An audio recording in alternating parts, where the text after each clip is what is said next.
میں انشورنس کے حوالے سے ایک سوال کرنا چاہتا ہوں کہ لائف انشورنس جو لوگ کرواتے ہیں آیا اسلام میں اس کی اجازت ہے یا نہیں؟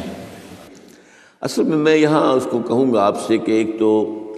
ہمارے ہاں جو اس وقت انشورنس کا نظام ہے وہ لازماً گتھا ہوا ہے سود کے ساتھ،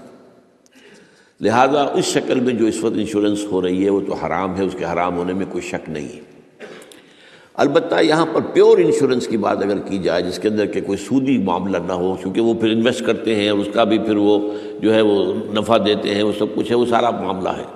اسی لیے جس نے کوئی بڑا بینک بنایا اس نے 7 انشورنس کمپنی بنا لی، حبیب بینک بن گیا، حبیب انشورنس کمپنی بن گئی، وغیرہ وغیرہ۔ آدم جی بینک تھا، آدم جی انشورنس بن گئی۔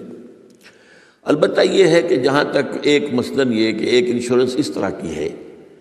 کہ چند تاجر جو ہے وہ بیٹھ کر طے کر لیتے ہیں کہ بھائی ہم اتنا ماہانہ ہم سب جمع کریں گے تاکہ ہم میں سے اگر کسی کو بڑا لاس ایک دم ہو جائے تو ہم اس کو کمپنسیٹ کر کے اپنے پاؤں پہ کھڑا کر دیں،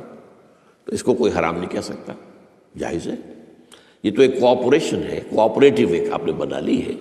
اس کوآپریشن کے حوالے سے اس کو کون حرام کہے گا؟ یہ لائف انشورنس کا معاملہ جو ہے اس میں آ جاتا ہے ایک چانس اس نوعیت کا کہ آپ نے انشورنس کرائی ہے، 10 لاکھ کی انشورنس لی ہے، آپ نے ابھی 2-3 پریمیمز ان کے دیے ہیں کہ آپ کا حادثہ کے اندر انتقال ہو گیا، اب اتنے پیسے آپ کو مل جائیں گے، یہ آپ نے how did you earn it? تو شریعت کے جو بھی جائز ذرائع ہیں ارننگ کے ان میں کسی میں یہ فال نہیں کرتا، یہ تو چانس کی بات ہو گئی، جیسے جوئے کے اندر چانس ہوتا ہے، آپ کا داؤ لگ گیا تو آپ کو جو ہے وہ 12 ہو گئے، اور نہیں تو ظاہر بات ہے کہ آپ کی اپنی رقم بھی گئی۔ اسی طریقے سے یہ ہے کہ اگر وہ آپ نے جتنا بھی رقم جو ہے دی ہے وہ ہو سکتا ہے کہ وہ آپ بالکل ٹھیک ٹھاک اس وقت تک رہیں۔